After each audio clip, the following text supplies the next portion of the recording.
بسم اللہ الرحمن الرحیم۔ السلام علیکم ناظرین، پیغام پوڈ کاسٹ کے اس نئے ایپیسوڈ میں خوش آمدید۔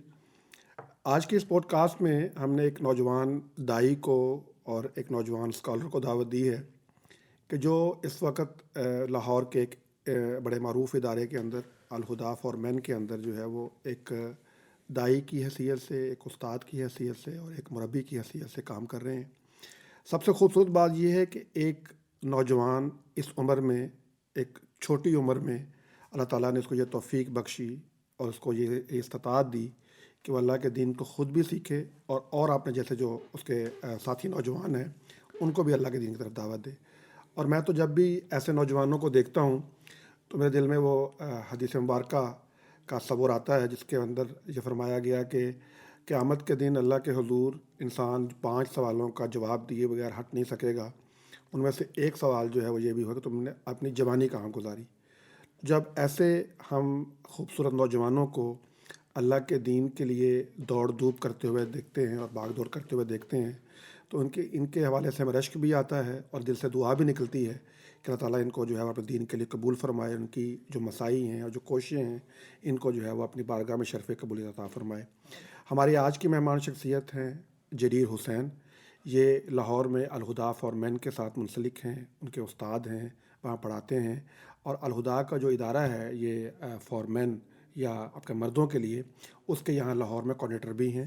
تو آئیے ان سے ملاقات بھی کرتے ہیں اور جانتے ہیں کہ وہ کیا کر رہے ہیں۔ السلام علیکم۔ وعلیکم السلام ورحمۃ اللہ۔ جی صاحب، جی بھائی، بہت شکریہ آپ کا، آپ تشریف لائے اور آپ نے وقت نکالا۔ بس ہم چاہ رہے تھے کہ ماشاءاللہ ہم آپ کو سوشل میڈیا پہ دیکھتے ہیں کہ بڑے بڑے سیمینار سے آپ گفتگو کر رہے ہوتے ہیں اور لوگوں کو جو ہے نا وہ آپ اللہ کے دین کے ساتھ جوڑ رہے ہوتے ہیں۔ تو ہم چاہ رہے تھے کہ ذرا یہ باتیں جو ہیں ہم اپنے ناظرین کے سامنے بھی پیش کریں کہ آپ کی کیا کوششیں ہیں، کیا کاوشیں ہیں۔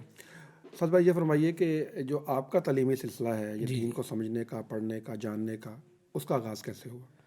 اس کا آغاز بس اس طریقے سے کہ میں نے F S C pre medical کی تو والدین کی شدید خواہش تھی کہ دینی تعلیم کو حاصل کیا جائے، لیکن وہ درمیان میں کہہ لیں کہ آپ اس سے پہلے بھی کچھ کوشش تھی ان کی بھی اور میری بھی، لیکن وہ سلسلہ ایسے بن نہیں سکا۔ تو اتفاق سے ڈاکٹر ادریس زبیر صاحب سے والد صاحب کی ملاقات ہوئی تو ڈاکٹر صاحب نے کہا کہ اس کو آپ اسلام آباد الہدیٰ میں بھیجیں۔ تو خیر میں چلا گیا، وہاں ایڈمیشن لیا۔ تو اصل میرا جو دینی تعلیم کی طرف آنا، دین سے جڑنے کا جو سبب بنا وہ وہی الہدیٰ کا تعلیمی سال تھا۔ تو اس کے ذریعے سے میں پھر دین سے منسلک۔ یہ کب یعنی یہ کیا آپ نے، کس سال میں کیا؟ یہ 2017 سے 2018 تک جو ہے نا میں نے یہ کیا، 1 سال۔ ٹھیک ہے۔ تو اس کے بعد جب وہ آپ نے مطلب کورس مکمل کر لیا تو پھر واپس لاہور آ گئے؟ جب کورس مکمل کر لیا تو اس کے بعد میری خواہش تھی یہ شریعہ لاء پڑھنے کی، لیکن وہ میں نے کچھ ٹائم اس میں ایڈمیشن لیا، ابھی سٹارٹ ہی کر رہا تھا کہ کچھ ایک حادثہ ہو گیا تو مجھے گھر واپس آنا پڑا۔ تو جب میں گھر واپس آیا تو اس میں پھر 1 سال مزید میرا جو ہے نا وہ گیپ آ گیا۔ تو میں نے سوچا کہ اب 1 سال وہ تعلیم القرآن الہدیٰ کا ہے اور ساتھ میں 1 سال کا گیپ ہے، تو کیوں نہ BA پارٹ 1 2 اکٹھا جو ہے وہ پنجاب یونیورسٹی سے کر لیا جائے۔ تو وہ میں نے پھر بیچلر جو ہے وہ پنجاب یونیورسٹی سے کر لیا۔ تو جب بیچلر میں نے کر لیا پنجاب یونیورسٹی سے تو مکمل ہوا، تو پھر وہ اس میں اچھے مارکس آ گئے۔ تو دین میں نے پھر جو ہے نا وہ ماسٹرز کے لیے اپلائی کیا، تو مجھے پھر لاہور میں UMT میں اسکالرشپ پہ ایڈمیشن مل گیا۔ تو اس طریقے سے آگے میں نے پھر اس کو جو ہے نا وہ اچھا، نوجوان تو بڑا سوچتے ہیں کہ ہم جو ہے نا فیوچر پلاننگ کریں گے اور کوئی ایسے شعبے میں جائیں گے کہ جہاں پہ مطلب IT ہے یا آج کل جو ہے نا ڈیجیٹل مارکیٹنگ ہے، تو آپ نے جو ہے وہ دین پڑھنے کا انتخاب کر لیا؟ ارادہ میرا بھی یہی تھا، میں جب FSC کا اسٹوڈنٹ تھا پری میڈیکل کا، تو کہ ڈاکٹر بننا ہے، سارا وہ جو ایک مینٹیلٹی ہے، مائنڈ سیٹ ہے سوسائٹی کا۔ لیکن اتفاق ایسا کہ جب قرآن پڑھا نا تو قرآن پڑھنے کے بعد کہہ لیں کہ یکسر زندگی تبدیل ہو گئی، اور پھر جو ہے وہ یہ خیال ہی ذہن سے نکل گیا، بلکہ یہ مائنڈ سیٹ بن گیا کہ دنیا جو ہے وہ اللہ رب العزت نے اس کا مقرر کر دی ہے انسان کو جتنی ملنی ہے، تو کیوں نہ ہم اپنی صلاحیتیں جو ہے وہ دین کے لیے وقف کریں کہ انسان کو جو ہے نا کل کو اس کا کوئی ریوارڈ مل سکے، کہ دنیا تو مل ہی جانی ہے اور اصل انسان کی جو ہے وہ آخرت ہے۔ تو دین پھر جو ہے وہ میرا مائنڈ سیٹ جب چینج ہو گیا تو پھر کوشش میری یہی رہی کہ اب کوئی ایسی ڈگری کی جائے جس کے ذریعے سے میں دین کو ساتھ فائدہ پہنچا سکوں۔ اچھا، تو یہ جو آپ کے ساتھی دوست وغیرہ تھے ان کی طرف سے نہیں کوئی اس طرح کا کوئی اظہار کہ یہ آپ کیا کر رہے ہیں اور یہ؟ نہیں نہیں نہیں نہیں نہیں، بلکہ میں تو اس معاملے میں مجھے خود حیرانگی ہوتی ہے کہ میرے ایف ایس سی کے جو فرینڈس تھے، اس کے بعد الہدا کے جتنے فرینڈس تھے میرے، وہ میجورٹی دنیا دار تھے، یا وہ بزنس مین ہیں یا کوئی اور ڈگری کر رہے ہیں یا کوئی آؤٹ آف کنٹری چلے گئے.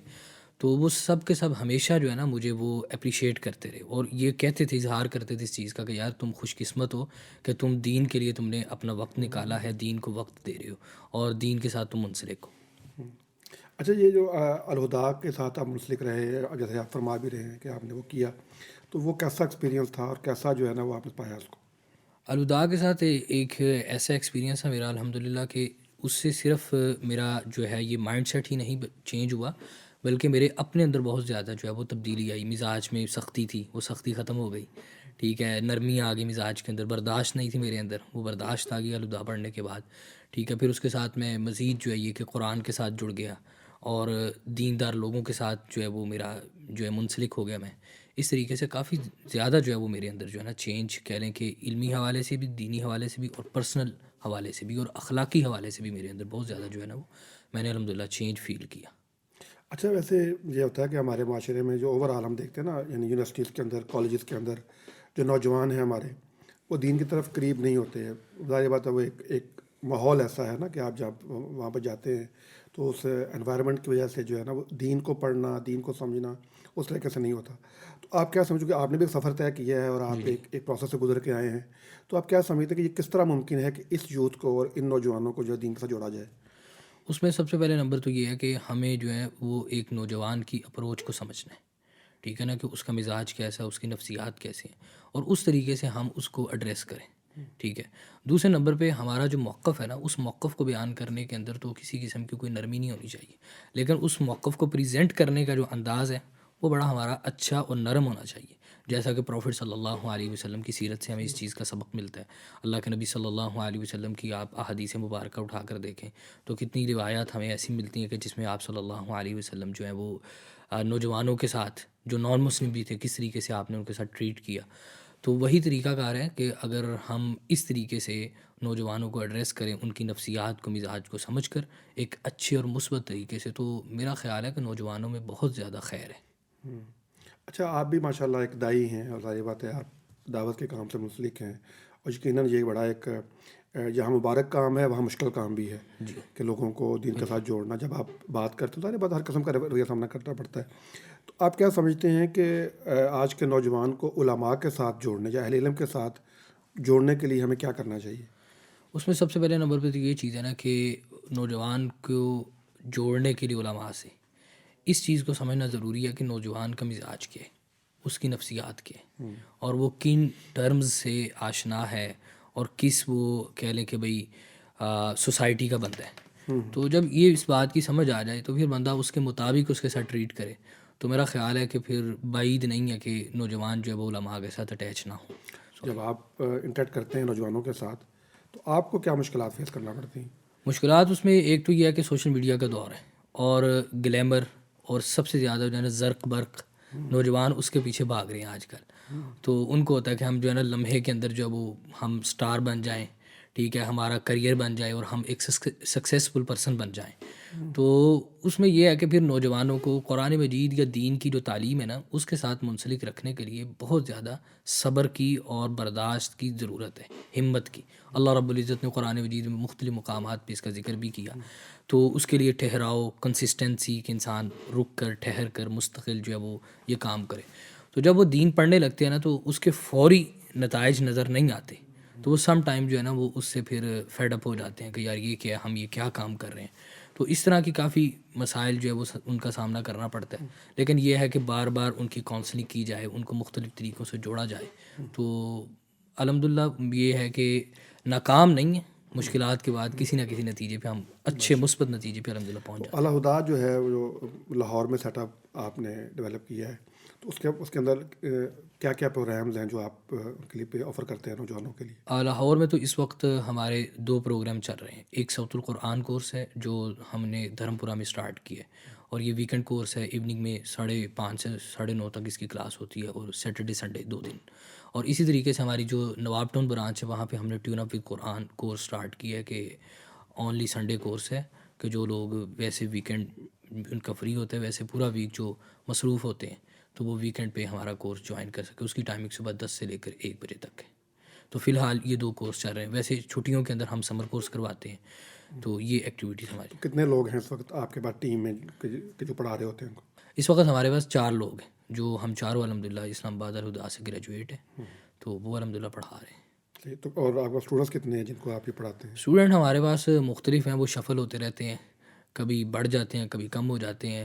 تو جو صوت القرآن کورس ہے اس میں ہمارے پاس 30 کے قریب اسٹوڈنٹس ہیں، اور جو ہماری ٹیون اپ وتھ قرآن کی رجسٹریشن ہے وہ ہماری 40+ ہے. تو یہ جو ہے اس کا مطلب کتنا دورانیہ کتنا ہے، اور کتنا اس کے مکمل ہونے کے بعد کوئی سرٹیفکیٹ وغیرہ دیتے ہیں؟ بالکل سرٹیفکیٹ دیتے ہیں. جو ہمارا tune up with Quran course ہے اس کا تو ڈوریشن 6 منتھ ہے. یہ لیول 2 ہے. جو لیول 1 ہے وہ 3 منتھس کا ہے، اس میں ٹوٹل 12 کلاسیں ہوتی ہیں، ٹھیک ہے. اور یہ جو لیول 2 ہے یہ 6 منتھ کا ہے، اس میں 24 کلاسز ہوتی ہیں. ہمارا لیول 1 جو ہے وہ کمپلیٹ ہو چکا ہے، وہ ہم ایک بار یہ کورس کروا چکے ہیں. اب ہمارا چل رہا ہے لیول 2، اور یہ انشاءاللہ میرا خیال ہے کہ فیب کے لاسٹ تک یہ بھی کمپلیٹ ہو جائے گا. تو اس میں بھی ہم سرٹیفکیٹ دیتے ہیں اسٹوڈنٹس کو. تو اس میں کیا کرواتے کیا ہیں اسٹوڈنٹس کو آپ؟ کیا اس میں ہمارا تجوید کا بیسک قرآن مجید کی، کہ ایک عام جو نوجوان ہے اس کو قرآن مجید جو ہے وہ صحیح طریقے سے تجوید کے ساتھ پڑھنا آ جائے. اس کے بعد ہمارے منتخب آیات اور صورتیں ہوتی ہیں، اس کا ترجمہ اور اس کی تفسیر مختصر سی، ٹھیک ہے. اور کتاب الطہارہ، کتاب الصلاح، کہ طہارت کے بنیادی مسائل جو ہیں جو صحیح حدیث سے ثابت ہیں. اسی طریقے سے نماز کا صحیح طریقہ، اور سیرت النبی پروفٹ صلی اللہ علیہ وسلم کی سیرت. اور اسی طریقے سے اخلاق کے حسن اخلاق، کہ اس کے اندر مختلف پہلو کہ اچھائیاں انسان میں کیا اس کو اخلاقی طور پر اڈاپٹ کرنی چاہیے، اور کن غیر اخلاقی حرکتوں سے انسان کو اوائڈ کرنا چاہیے.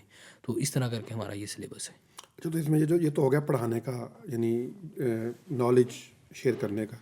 تو تربیت کے حوالے سے بھی کوئی آپ کا کوئی ایسا ہے میکانزم؟ بالکل تربیت کے حوالے سے تو الہدا جو ہے نا، اس کی کہہ لیں کہ آپ خاصیت ہی وہ تربیت کے حوالے سے ہے کہ ہمیں جب بھی پڑھایا جاتا ہے نا تو اس میں سب سے پہلے نمبر پہ جس چیز پہ فوکس کیا جاتا ہے وہ یہ ہے کہ ہم اپنی ذات کا تزکیہ کریں.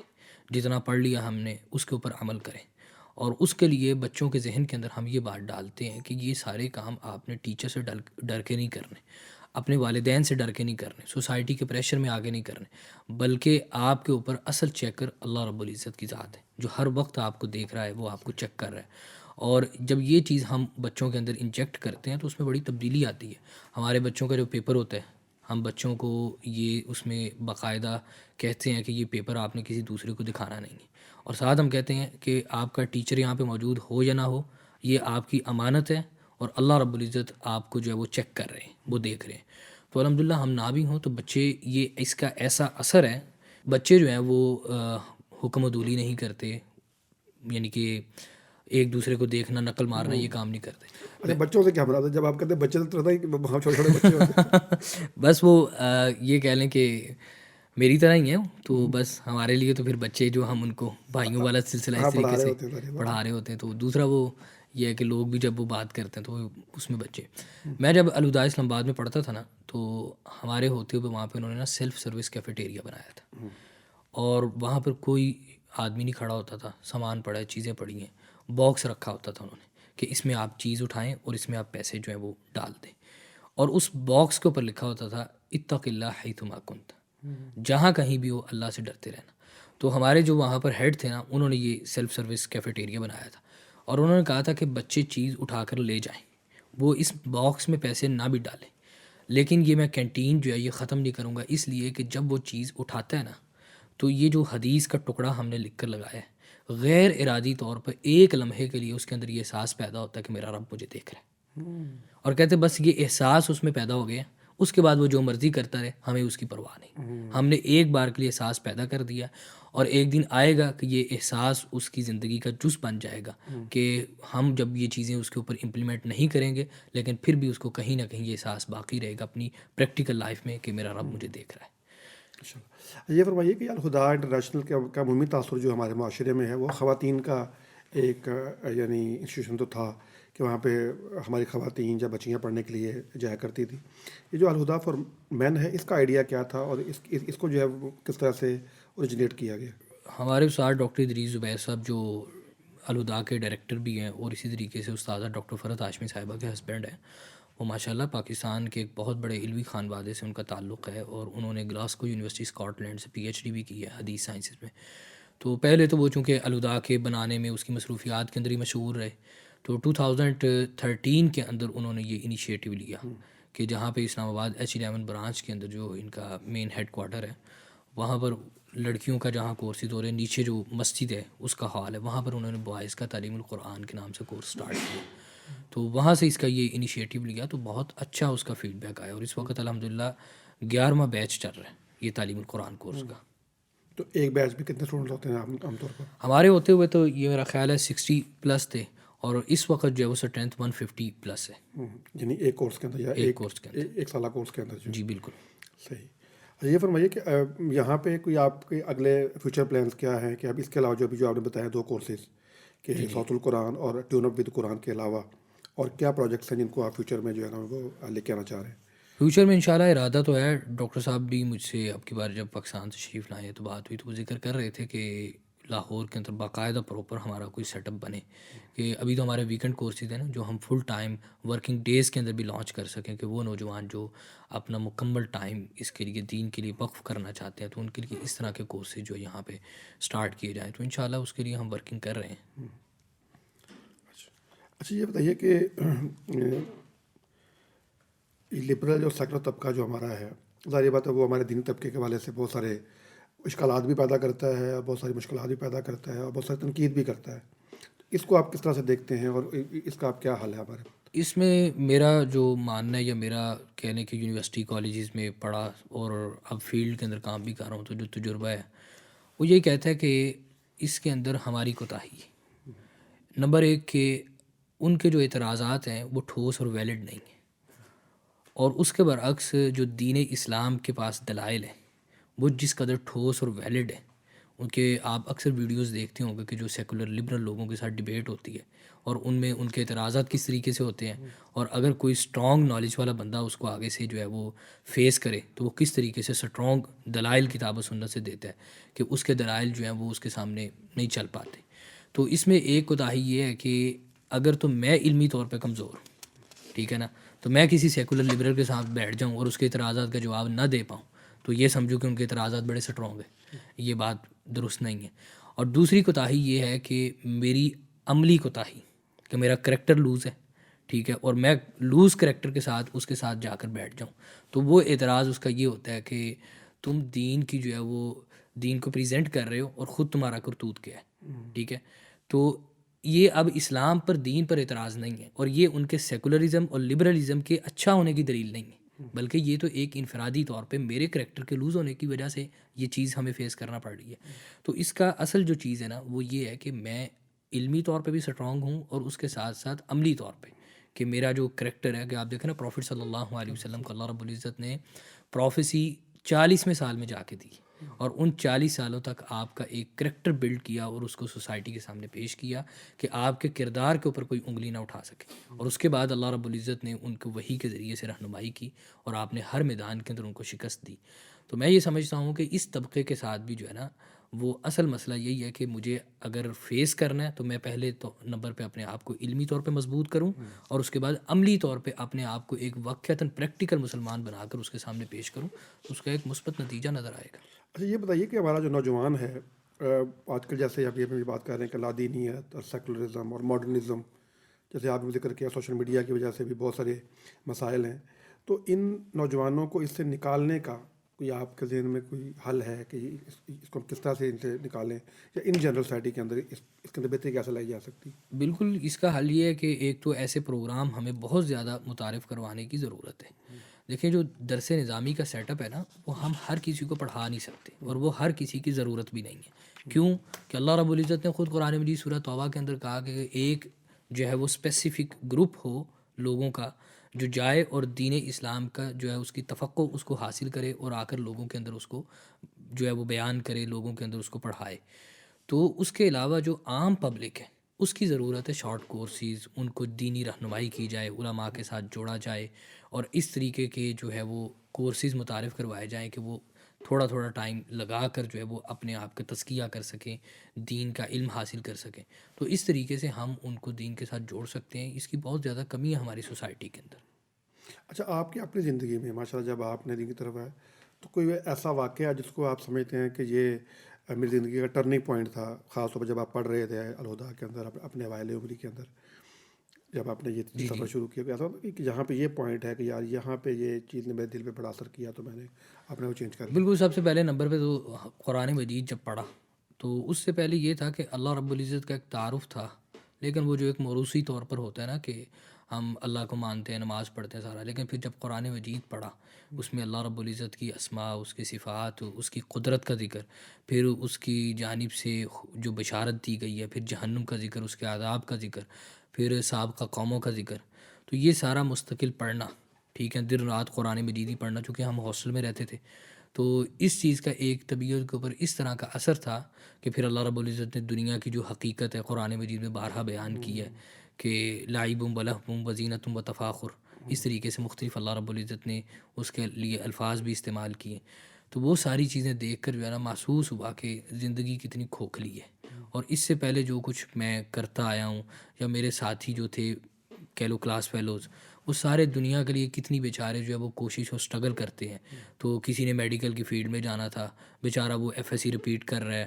اسی طریقے سے کسی کے نمبر اچھے نہیں آئے، کوئی ایم کیٹ کے اندر رہ گیا. تو یہ ساری چیزیں سامنے دیکھ کر اس بات کا احساس ہوا کہ انسان کو جو ہے نا وہ اپنے رب کی طرف رجوع کرنا چاہیے. تو یہ ایک جو ہے نا وہ ٹرننگ پوائنٹ تھا، اس نے یکسر جو ہے نا وہ تبدیل کر کے رکھ دیا. تو اب جب آپ یہاں پڑھاتے ہیں اور آپ کے پاس ظاہر نوجوان آتے ہیں یا لوگ آتے ہیں آپ کے پاس مختلف شعبہ ہے زندگی سے، تو جب ان کو آپ قرآن سے جوڑتے ہیں تو ان کے کیا جذبات ہوتے ہیں جب آپ کے پاس سے یہ کورس کر کے جاتے ہیں؟ ان کے جذبات سیم جیسے میں نے بیان کیے. ہمارے پاس الحمدللہ بہت سارے ایسے اسٹوڈنٹس ہیں جو آئے. مجھے ابھی بھی یاد ہے کہ ایک اسٹوڈنٹ تھا، وہ جب آیا تو اس نے بڑے بڑے بال رکھے ہوئے، داڑھی بھی نہیں تھی اس کی. تو اس وقت وہ الہدا میں آتا ہے، اس نے ٹوپی لی ہوتی ہے، ماشاءاللہ پوری اس کی سنت کے مطابق داڑھی ہے، اور وہ اسلام آباد الہدا سے بھی کورس کر کے آیا. تو اب میں یہ سوچتا ہوں کبھی کبھی کہ بھئی یہ اسٹوڈنٹ میری وجہ سے جو ہمارے پاس پڑھنے آتا تھا اور تبدیل ہو گیا، تو خود پہ یقین ہی نہیں آتا کہ کس طریقے سے اللہ تعالیٰ نے اس کو تبدیل کر دیا. اسی طریقے سے اور بھی کافی سارے اسٹوڈنٹس، تو وہ تو اب ان کی ایفیلیشن اس طریقے سے ہو چکی ہے. اصل میں پورا ویک جو ہے نا دنیا کے جھنجھٹ میں انسان مبتلا رہتا ہے، اور دنیا انسان کو نا تھکاتی ہے ہر طرح سے اس کے مسائل. تو وہ جب اللہ رب العزت کی کتاب قرآن مجید کو کھولتے ہیں تو اس میں ان کے زندگی کے مسائل، دنیا کی حقیقت کو بیان کیا جا رہا ہے، دنیا کی تکلیفوں کا ذکر کیا جا رہا ہے، صبر کا ذکر کیا جا رہا ہے، اللہ کی نعمتوں کا. تو اس کو محسوس ہوتا ہے کہ یہ قرآن مجید کہیں نہ کہیں میرے مسائل کا حل ہے اور میرے مسائل کو ڈسکس کر رہا ہے. اس وجہ سے پھر اس کی جو ہے نا وہ غیر ارادی طور پہ قرآن مجید سے جو ہے نا وہ اس کا تعلق جڑ جاتا ہے. تو کوئی ایسا کوئی واقعہ کسی نے اظہار کیا ہو آپ سے اپنے جذبات کا اس حوالے سے کوئی؟ بالکل. ہمارے جب یہ کوئی مختلف پروگرامز ہوتے ہیں تو اس کے اندر ہم جو ہے اپنے اسٹوڈنٹس ان کا ریفلیکشن رکھتے ہیں، تو وہ اس چیز کو بتاتے ہیں، وہ ریفلیکٹ جو اپنا جو ریفلیکشن ہے وہ بیان کرتے ہیں. اس میں کوئی ایسا کوئی دلچسپ کوئی آپ جو سمجھتے ہو کہ بڑا نمایاں تھا اور بڑا بالکل. آپ کا میرے پاس نا ایک نوجوان آیا، تو وہ کالج کا اسٹوڈنٹ تھا.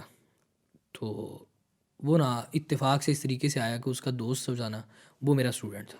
تو اس نے اس کو پوچھا تم کدھر جاتے ہو؟ تو اس نے کہا میں نا قرآن کلاس میں جاتا ہوں. تو وہ اس کے ساتھ اٹھ کر آ گیا. تو اس کے مائنڈ میں پہلے تو یہ تھا کہ یہ کسی خاص سیکٹ کی جو ہے نا وہ کلاس ہے.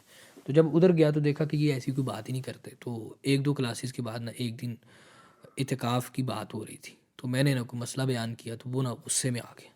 غصے میں آ گیا تو مجھے کہتا کہ ہمارے مولوی صاحب نے یہ مسئلہ اس طریقے سے بیان کیا اور آپ یہ ایسے بیان کر رہے ہیں. تو میں نے اس کو کہا کہ اس میں کون سی ایسی بات ہے لڑنے والی، آپ اپنے مولوی صاحب کی بات مان لو، تو اس میں جھگڑے کرنے والی کیا بات ہے. تو چھٹی ہو گئی تو میں بھی گھر آ گیا. رات کو نا لیٹ نائٹ مجھے ایک لمبا سارا اس نے میسیج کیا واٹس ایپ پہ، اور اس میں لکھا ہوا سر سوری مجھے آپ سے ایسے بات نہیں کرنی چاہیے تھی، یہ نہیں وہ نہیں، مجھے غصہ آ گیا تو مجھے بعد میں احساس ہوا. میں نے کہا کوئی بات نہیں بچے، میں نے تو اس چیز کو بالکل فیل بھی نہیں کیا. اچھا وہ سلسلہ چلتا رہا. ہم نے کبھی اس کو اس چیز کو جتایا نہیں، بلکہ قرآن مجید کے ساتھ کہ قرآن یہ کہتا ہے ہم اس طریقے سے اپنے آپ کو بہتر کر سکتے ہیں. پورا ایک سال گزرنے کے بعد نا ایک دن تراویح پڑھ کے میں باہر نکلا تو وہ باہر کھڑا ہوا تھا. تو میرے پاس آیا، مجھے آ کے کہتا آپ نماز اس طریقے سے پڑھتے ہیں تو کیا مجھے بھی ایسے نماز پڑھنی چاہیے؟ تو آپ کے پاس اس کی دلیل کیا ہے؟ تو میں نے کہا کہ یار اللہ کے نبی صلی اللہ علیہ وسلم کی احادیث جو ہے نا وہ اس سے یہ چیز ثابت ہے، اس لیے میں اس طریقے سے نماز پڑھتا ہوں۔ تو کہنے لگا جو اس طریقے سے نماز نہیں پڑھتے ان کے پاس کیا دلیل ہے؟ میں نے کہا ان کے پاس بھی یہی دلائل ہے، لیکن مجھے جو محسوس ہوتا ہے جو ریسرچ ہے وہ ان کے دلائل کمزور ہیں۔ کہتا اچھا ٹھیک ہے، مجھے اندازہ ہو گیا کہ نہیں بھائی یہ بندہ اب بدل گیا۔ تو خیر وہ کچھ دن گزرے تو میں خطبہ دینے کے لیے ممبر پہ بیٹھا ہوا تھا، تو وہ آیا مسجد میں انٹر ہوا اور آ کر اس نے نماز شروع کر دی۔ تو میں اس کو اسپیشل جو ہے نا دیکھتا رہا کہ اب کس طریقے سے نماز پڑھتا ہوں، تو وہ بالکل جو ہے نا وہ میرے طریقے سے نماز پڑھ رہا ہے، ٹھیک ہے نا، جیسے میں نماز پڑھتا ہوں۔ اب یہ سارا وہ سلسلہ تھا کہ ہم نے ایک مرتبہ بھی اس کو نہیں کہا، ٹھیک ہے، اور اس کا سٹارٹ میں ریئیکشن کیا تھا ہمارے ساتھ کہ باقاعدہ وہ لڑ رہا تھا ہمارے ساتھ، لیکن پورا ایک سال گزرنے کے بعد کہ عملی طور پر اس کے اندر اتنی تبدیلی واقع ہو گئی ہے کہ ہمیں کہنے کی ضرورت بھی پیش نہیں آئی۔ اور اس کے بعد پھر ہمارا ایک پروگرام تھا، تو میں نے اسٹوڈنٹ سے پوچھا کہ ریفلیکشن کون دے گا، تو اس نے ہاتھ کھڑا کیا، پھر اس سب لوگوں کے اندر جو سامنے اس نے ریفلیکشن دیا، اور اس میں ایک جو خوبصورت بات تھی تو اس نے یہ تھی، کہتا کہ میں یہاں پر آیا صرف اس لیے تھا کہ چیک کروں کیا ہوتا ہے، یہ میرا دوست چاہتا ہے، لیکن کہتا ہے کہ جب میں یہاں پر آیا تو اس کے بعد میں خود بھی یہیں کا رہ گیا۔ ماشاء اللہ، سبحان اللہ۔ الحمدللہ۔ ویسے ہی بات وہی جو آپ نے بھی پہلے کہی نا کہ اللہ کے رسول صلی اللہ علیہ وآلہ وسلم کا جو طریقہ ہے بالکل وہی بہترین طریقہ ہے کہ اگر آپ یہ محبت کے ساتھ ان کو بڑے ہی یعنی کہ ایک خیر خواہی کے ساتھ اگر آپ ان کو اپنے ساتھ جوڑتے ہیں، اپنے ساتھ کیا جوڑتے ہیں، اللہ کے دین کے ساتھ جوڑتے ہیں بالکل ایسے، اور اس کے قرآن کے ساتھ جوڑتے ہیں۔ جب آپ قرآن کے ساتھ جوڑتے ہیں تو آٹومیٹکلی وہ آپ کے اندر جو ہے نا بالکل انسان میں جو نرمی اور خیر خواہی کا جذبہ، یہ دین اسلام کے اندر اس چیز کے اوپر بہت زیادہ زور بھی دیا گیا۔ آپ اندازہ لگائیں نا اس چیز کا کہ اللہ رب العزت نے فرعون کے پاس جانے کا ذکر کیا، اور فرعون کا کون ہے؟ اذهب الى فرعون انه طغى، کیسا سرکش ہے کہ وہ کہتا ہے انا ربکم الاعلی، کہ میں سب سے بڑا خدا ہوں، نعوذ باللہ۔ لیکن جب موسیٰ و ہارون علیہم الصلاۃ والتسلیم جانے لگے ہیں تو اللہ رب العزت نے کہا کہ قولا لہ قولا لینا، اللہ کہ اس فرعون سے بھی نرم بات کرنا، لعلہ یتذکر او یخشی، شاید کہ وہ نصیحت پکڑے یا وہ ڈر جائے۔ تو اس سے معلوم کیا ہوا کہ اگر آپ چاہتے ہیں کہ اگلا بندہ آپ کی نصیحت کو قبول کر لے تو اس آیت کے تناظر میں نرمی اختیار کرے، اگر آپ چاہتے ہیں کہ اگلے بندے کے دل کے اندر اللہ کا ڈر پیدا ہو جائے اس آیت کے تناظر کے اندر آپ نرمی اختیار کریں۔ دوسرے نمبر پہ نبی صلی اللہ علیہ وسلم کی جو سیرت ہے کہ آپ کے پاس کس طریقے سے، وہ صحیح بخاری کی نریشن کہ وہ بدو آیا، اس نے مسجد میں پیشاب کیا تو اللہ کے نبی صلی اللہ علیہ وسلم کا رویہ آگے سے کیا تھا، صحابہ کو روک دیا کہ اس کو کچھ نہ کہو۔ اور پھر وہ یہودی بچہ آپ کے پاس آتا تھا، وہ بھی صحیح ہے، ان کی حدیث ہے، اللہ کے نبی نے کبھی ایک مرتبہ بھی اس کو نہیں کہا تو یہودی کا بچہ ہے، دفع ہو جا، نکل جا یہاں سے، بلکہ جس دن وہ نظر نہیں آیا آپ نے صحابہ سے پوچھا وہ کدھر ہے، تو کہا کہ وہ بیمار ہے، تو اللہ کے نبی صلی اللہ علیہ وسلم صحابہ کو لے کر اس کے گھر چلے گئے، اور وہ آخری سانسوں پہ ہے تو آپ نے کہا کہ کلمہ پڑھ لو، تو اس نے اپنے باپ کی طرف چہرہ اٹھا کر دیکھا کہ سرحان باپ بیٹھا ہے اور وہ یہودی ہے، میں بھی یہودی ہوں، اور رسول اللہ صلی اللہ علیہ وسلم اس کے اگینسٹ ایک دین کی دعوت دے رہے ہیں۔ تو باپ نے کہا تھے ابوالقاسم کہ ابوالقاسم کی بات کو مان لو، کلمہ پڑھا، اللہ کے نبی صلی اللہ علیہ وسلم گھر سے باہر نکل رہے ہیں، جیسے ہی اس نے کلمہ پڑھا اس کی روح پرواز کر گئی اور اللہ کے نبی گھر سے باہر نکل رہے ہیں، اور آپ کی زبان پہ الفاظ کے ہیں الحمدللہ الذی انقذہ من النار، میں اللہ کا شکر ادا کرتا ہوں کہ اس نے اس بچے کو جہنم کی آگ سے بچا دیا۔ اللہ اب دیکھیں نبی صلی اللہ علیہ وسلم کی کیفیت کیا ہے، اللہ کے نبی صلی اللہ علیہ وسلم کا جو سوچ فکر وہ کیا ہے کہ اس کو جہنم کی آگ سے بچا لیا جائے۔ تو جب کسی کو ہمارے اندر یہ جذبہ پیدا ہو جائے کہ میں نے اس کو اپنا موقف نہیں منوانا، اس کے اوپر میں نے اپنا ٹھپا نہیں لگانا، بلکہ میں نے اس کو جہنم کی آگ سے بچانا ہے، تو پھر انسان جو ہے نا وہ اس کو یہ ضروری ہے کہ وہ نرمی اختیار کرے، اور اس نرمی کے ساتھ جب وہ یہ کام کرے گا تو اس کے بہت پازیٹیو اثرات ہیں۔ یہ بڑی خوبصورت بات آپ نے کہی کہ یہ نرمی جو ہے یقیناً یہ ہر خیر کی جو ہے نا وہ آپ کی بنیاد ہے۔ صبر، برداشت، نرمی، حکمت، یہ ساری چیزیں کی دعوت کے لیے اللہ رب العزت نے اس کا میرا سوال ہی اگلا یہ تھا کہ آپ کیا سمجھتے ہیں کہ دائی کے لیے کیا اوصاف سمجھتے ہیں آپ ایک اس نوجوان نسل کو دین کے قریب کرنے کے لیے کیا اس میں اوصاف؟ سب سے پہلے نمبر پہ تو یہ ہے کہ عملی طور پہ خود کو انسان جو ہے نا وہ پریکٹیکل مسلمان بنائے، کہ میں لوگوں کو کسی چیز کی دعوت دوں اور اس پہ خود عمل نہ کروں، اثر زائل ہو جاتا ہے۔ دوسرے نمبر پہ صبر اور برداشت، قرآن مجید میں جا بجا پروفٹ صلی اللہ علیہ وسلم کو اللہ رب العزت نے کس بات کی تلقین کی؟ فاصبر علی ما یقولون، ٹھیک ہے۔ اسی طریقے سے وما یلقاها الا الذین صبروا، جہاں پہ دعوت دین کا ذکر کیا وہاں پر بھی اللہ رب العزت نے اس بات کا ذکر، ہم دین کی دعوت کا کام جن لوگوں سے لیتے ہیں وہ ہیں جن کے پاس صبر کا بہت بڑا حصہ ہے۔ یہ صبر اور برداشت ہی ایک ایسا ہتھیار ہے کہ جس کے ذریعے سے آپ جو ہے وہ لوگوں کے دلوں کے اندر گھر بنا سکتے ہیں، لوگوں کو تبدیل کر سکتے ہیں۔ میں یہاں پہ ایک چھوٹا سا واقعہ آپ کے سامنے رکھنا چاہوں گا۔ میں نے نا جب یہ الہدا کا کام سٹارٹ کیا تو الہدا کی بلڈنگ کے ساتھ نا مسجد بھی تھی، ڈاکٹر صاحب نے نا میری ڈیوٹی لگائی کہ آپ نا وہاں پہ خطبہ بھی دیں. تو میں نے جب پہلا خطبہ دیا نا تو میرا خطبہ 1.25 گھنٹے کا تھا کہ ان کا یہ ٹائم چل رہا تھا. خیر میں نے ان سے کہا کہ یار یہ نا آپ اس کا ٹائم کم کر لیں کہ 30 منٹس کر لیں تاکہ لوگ جو ہے وہ آئیں سنیں, زیادہ وہ فیڈ اپ بھی نہ ہوں, تو ہم ٹائم پہ شروع کریں ٹائم پہ ختم کریں. تو الحمدللہ یہ کام شروع کیا تو اس کا نتیجہ یہ نکلا کہ اب جمعہ شروع ہونے سے پہلے آدھی مسجد بھری ہوتی ہے. تو میں نے نا 3-4 خطبے گزرے تو ایک بزرگ تھے وہ نا دوران جمعہ کھڑے ہو گئے. وہ ہمارے انتظامیہ کے مخالفین میں سے تھے تو ان کو لگا کہ شاید یہ بھی وہ ٹیپیکل مولوی ہے, انتظامیہ لے کر آیا ہے تو یہ بھی وہی سلسلہ معاملہ ہے. دوران جمعہ کھڑے ہو کر نا انہوں نے بڑی جو ہے نا وہ سخت کلمات کہے اور میرے بارے یہ الفاظ کہ اس کو ممبر سے نیچے اتارو. تو وہ لوگوں نے اب اس کو کہا کہ خاموش ہو جاؤ. تو اب لوگ ایکسپیکٹ یہ کر رہے تھے کہ ابھی مولوی صاحب کے پاس مائک ہے اور یہ اس مائک کے اندر کے چیخیں گے چلائیں گے اور اس کو برا بھلا کہیں گے. تو میں نے اس طرح اگنور کر دیا جیسے میں نے اس کی بات کو سنا ہی نہیں. اچھا وہ جمعے کے بعد بھی بولتے رہے. تو ایک ڈاکٹر صاحب تھے تو وہ نا میری طرف سے ان کو جواب دینے لگے تو میں نے ڈاکٹر صاحب کو منع کر دیا. میں نے کہا وہ تو مسجد میں شور کر رہے ہیں, آپ اس کو جواب دیں گے تو آپ بھی شور کریں گے, مزید ماحول خراب ہو جائے گا. تو ان اکیلوں کو نا بولنے دیں, ان کو اس وقت غصہ ہے کسی بات کا تو وہ نکال لینے دیں. اللہ کی حکمت قدرت کے وہ وقت گزر گیا. وہ جناب 3-4-5 جمعے گزرے تو وہ ہر جمعے کے بعد نا اٹھتے بڑی مشقت سے چل کر میرے پاس آتے, محراب میں بیٹھا ہوتا اور میرے سے مصافحہ کر کے جاتے. تو میں نے 1-2 مرتبہ ان کو منع کیا. میں نے کہا بھی آپ سے گھٹنوں سے چلا نہیں جاتا, تکلیف ہے, کرسی پہ بیٹھ کے نماز پڑھتے تو آپ نہ زحمت کیا کریں.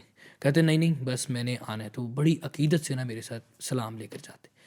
تو میرے پاس ہی نا جمعے کے بعد ایک پروفیسر صاحب ہیں وہ اکثر میرے پاس بیٹھتے. تو ایک دن اب بڑا کہہ لگا کے وہ ہنسے. تو کہنے کہ یہ وہی بزرگ ہیں جو آپ کے سٹارٹ کے اندر نا دوران جمعہ کھڑے ہو کر مخالفت کر رہے تھے اور آپ نے ان کو جواب نہیں دیا, صبر کر لیا, برداشت کر لیا. آج اس کا نتیجہ یہ دیکھیں کہ ہر جمعے مشقت کر کے آپ سے مصافحہ کرنے آتے. تو یہ نرمی اور برداشت جو ہے نا ایک داعی کے اندر سب سے بڑا وصف ہی ہے. اللہ آپ کو برکت دے جی, اللہ آپ کو جزائے خیر دے. ماشاء اللہ بڑی ایمان افروز آپ کے پاس آپ نے ہم سے اپنے واقعات بھی شیئر کیے, تجربات بھی شیئر کیے. پیغام ٹی وی کے حوالے سے آپ پہلے بھی تشریف لائے تھے جی پیغام جی ٹی وی, بالکل. میں ابھی پھر آئے ہیں, تو کیا آپ کے تاثرات ہیں اب جب دوبارہ؟ تاثرات یہ ہے کہ دینی چینلز کی ہمیں بہت زیادہ ضرورت ہے سوسائٹی میں. میں خود میڈیا کا اسٹوڈنٹ ہوں, تو کسی بھی چیز کو آپ نے کاؤنٹر کرنا ہے تو اس سے بہتر چیز آپ لے کر آئیں گے تو اس کا کاؤنٹر ہو سکے گا نا. تو پیغام ٹی وی کے جو دینی نشریات ہیں لوگوں کے لیے بڑی جو ہے وہ فائدہ مند ہے اور یقیناً میں دیکھتا رہتا ہوں لوگ اس سے بہت زیادہ مستفید بھی ہو رہے ہیں اور ان کی ضرورت کے مطابق جو کنٹینٹ لے کر آ رہا ہے تو اس کی بہت زیادہ ضرورت ہے. دعا بھی ہے کہ اللہ تعالیٰ اس کو شاد و آباد رکھے اور اس کو مزید ترقی سے نوازے اور یہ مزید لوگوں کے لیے جو وہ فائدے کا کام کرتا رہے. جی حسین صاحب آپ کا بہت شکریہ, بارک اللہ فی. آپ تشریف لائے, آپ نے وقت دیا. بڑی اور ہم یہی چاہ رہے ہیں کہ جو معاشرے میں لوگ پروڈکٹیو کام کر رہے ہیں, جی بالکل. پازیٹیو کام کر رہے ہیں, ان کو ہم اپنے ناظرین کے سامنے لے کر آئیں. یقیناً آپ کی گفتگو کے اندر بھی بہت سارے خیر کے پہلو ہیں, یقیناً میرے لیے بھی اس کے اندر انسپریشن ہے اور ہمارے جو سننے والے ہیں وہ بھی اس سے فائدہ اٹھائیں گے. ہمارے ساتھ آج ایک نوجوان داعی اور ایک دین سے محبت کرنے والے اور لوگوں کو دین کے ساتھ جوڑنے والے ایک نوجوان موجود تھے, جلیل حسین صاحب. اور انہوں نے یقیناً ان کی اپنی زندگی بھی ایک سفر سے گزری اور انہوں نے جو ہے جو ایک ماحول ہوتا ہے دنیا داری کا اس سے جو ہے وہ اپنے یہ لوگ دین کی طرف آئے, انہوں نے دینی تعلیم حاصل کی. آج یہ لوگوں کو اللہ کے دین کے ساتھ جوڑنے کے لیے کوشاں ہے. اور ہم نے یہ بھی دیکھا کہ یقیناً جب ایسے نوجوان اللہ کے دین کی طرف آتے ہیں, اس کو لوگوں کو جوڑتے ہیں تو یقیناً ایک خیر اور ایک بھلائی اور ایک اچھا تاثر جو ہے وہ دین کا جاتا ہے. اور آج ہم نے یہ بھی سیکھا ہے کہ دین کا داعی جو ہے اس کے اندر صبر, تحمل, برداشت, خیر خواہی اور سب سے بڑھ کر نرمی, کہ اس کو جو ہے وہ اپنا جو مخاطب ہے اس کے ساتھ بڑی ہی نرمی کے ساتھ بات کرنے کی ضرورت ہے. اور اللہ کا دین بہت خوبصورت ہے اور اس کو بہت ہی خوبصورت انداز میں پیش کرنے کی ضرورت ہے. یقیناً اس میں ہمیں بھی خود بھی اصلاح کرنے کی ضرورت ہے. جو لوگ دین کے داعی ہیں, اللہ کا دین لوگوں تک پہنچانے والے ہیں, اس میں کوئی شک نہیں ہے کہ اس کائنات کی سب سے خوبصورت حقیقت اللہ کا دین یعنی اسلام ہے. اور دین اللہ کے نزدیک ہے ہی اسلام, لیکن اس اسلام کو اور اس خوبصورت اسلام کو انتہائی خوبصورتی کے ساتھ, بڑی محبت کے ساتھ, بڑی نرمی کے ساتھ اس کے مخاطبین تک پہنچانے کی ضرورت ہے. اس امید کے ساتھ کہ آپ کو ہمارا آج کا ایپیسوڈ بھی پسند آیا ہوگا. ہم اللہ کے حضور اس بات کے دعا گو ہیں کہ اللہ تعالیٰ جو ہے وہ ہمیں یہ جو ہم ایفرٹ کر رہے ہیں, کوشش کر رہے ہیں, اس کو قبول فرمائے. اور جو لوگ ہمارے پاس جو مہمان آتے ہیں وہ جو مساعی کر رہے ہیں, اللہ تعالیٰ ان کی ساری کوششوں کو اپنی بارگاہ میں قبول فرمائے. اس کے ساتھ ہی ہمارے آج کے پوڈ کاسٹ ختم ہو جاتا ہے. اجازت دیجیے. اللہ حافظ.